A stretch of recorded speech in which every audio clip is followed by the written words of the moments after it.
The Indian Air Force is on the highest level of readiness since Operation Parakram 7 years ago. Level of readiness raised to passive air defense.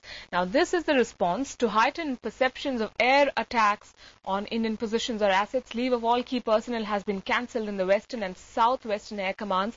Percentage of personnel allowed to go on leave reduced from 30% to 10%.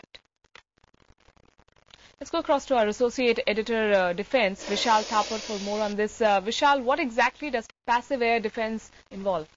Well, this seems to be a defensive measure. This is not at all, comparable to the warlike bellicose noises which are being made across the border.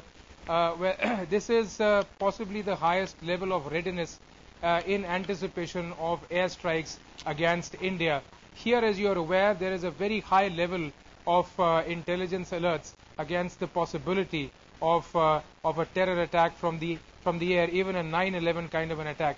As you are aware, there are lots of sensitivities and concerns, especially at a time when Parliament is in session. So the highest levels of readiness and alert for the Indian Air Force, but of course in a defensive mode. So are they saying that they have specific intelligence on a possible attack on Indian positions or assets? And how is the Indian Defence Forces viewing what Pakistan is doing in terms of cracking down on terrorism on its soil? India has been facing Pakistan-sponsored terrorism for a very long time, but here the response is to a very specific, situation. And in fact, the military leadership very recently briefed Defence Minister A.K. Antony about all the measures which are in place, to thwart a terror attack from the air.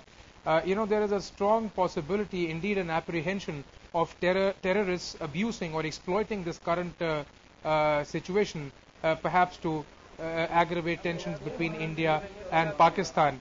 But here I would sort of repeat myself, this is purely a defensive measure to protect Indian installations and positions from an aerial attack, whether by an enemy or by terrorists. Palki. All right, Vishal, many thanks for that.